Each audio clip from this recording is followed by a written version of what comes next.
اگر آج کا خطاب سننے کے بعد آپ کا دل یہ گواہی دے رہا ہے کہ کرنے کا اصل کام یہی ہے، امت مسلمہ کی، پاکستان کے مسلمانوں کی اور خود پاکستان کی خیر، بھلائی، بقا اسی میں ہے کہ نظام خلافت قائم کیا جائے، تو پھر آپ پر یہ لازم ہے کہ آپ اس تحریک خلافت کی ہر ممکن صورت سے مدد کریں اور ہر طرح سے اس کو سپورٹ کریں۔ بے شک میں یہ بات سمجھتا ہوں کہ جس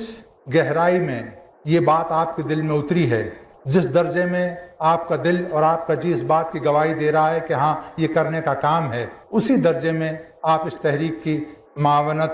اور مدد کر سکتے ہیں۔ اگر آپ ان لوگوں میں سے ہیں، اور اللہ کرے آپ میں سے اکثریت تو ان لوگوں کی ہو کہ جن کے دل کی کیفیت اس ڈاکٹر صاحب کے خطاب کو سننے کے بعد وہ ہوئی جسے ہم یقین محکم کہیں، جسے ہم کہیں کہ ہاں آپ کا دل اس بات پر ٹھک گیا ہے، تو پھر تو میں خواہ آپ سے کہوں یا نہ کہوں، مجھے پورا یقین ہے کہ آپ لوگ دامے درمے سخنے ہر لحاظ سے اس تحریک کی مدد کریں گے۔ لیکن اگر آپ کے دل میں یہ بات کمتر درجے میں بھی اتری ہو، تب بھی آپ پر یہ لازم ہے کہ آپ کم سے کم اس تحریک کے پیغام کو پہنچائیں دوسروں تک۔ جو یہاں پمفلٹ تقسیم ہوئے ہیں ان کو دوسروں تک پہنچائیں، ہم سے اور پمفلٹ لیں اور پبلک تک پہنچائیں۔ اللہ اگر آپ لوگوں کو توفیق دے تو آپ خود وہ پمفلٹ تحریک خلافت کے چھپوائیے اور تقسیم کیجیے۔ اگر اللہ نے استطاعت دی ہو تو اخبارات میں اس تحریک کے سپورٹ میں اشتہارات دیجیے، مضامین لکھیے، بیانات دیجیے۔ آئندہ جو اجتماعات اور جلسے تحریک خلافت کے لیے منعقد ہوں اس میں خود تشریف لائیے، اپنے اعزاء اور احباب کو ساتھ لے کر آئیے،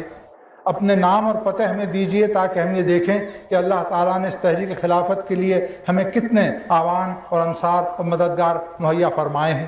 یہاں یہ ضرور کہنا چاہتا ہوں کہ یہ نہ سمجھیے کہ یہ کام صرف ہمارے کرنے کا ہے، یہ کام مرکزی انجمن خدام القرآن کے کرنے کا ہے، یہ کام صرف تنظیم اسلامی کے کرنے کا ہے۔ میں سمجھتا ہوں کہ یہ کام ہم سب کے کرنے کا ہے، آپ کے کرنے کا ہے، سب مسلمانوں کے کرنے کا ہے، پوری امت مسلمہ کے کرنے کا ہے۔ اور ہم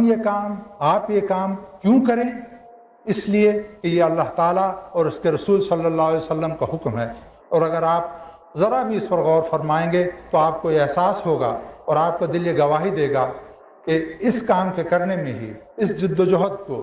خلافت کی تحریک کو آگے چلانے اور بڑھانے میں، اسلام کے نظام، عدل اجتماعی کے نظام کو قائم کرنے میں، اسی میں مسلمانوں کی، امت مسلمہ کی دنیاوی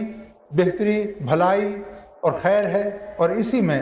آخرت میں نجات اور بھلائی اور اللہ تعالیٰ کے انعام و اکرام کی ہم توقع کر سکتے ہیں۔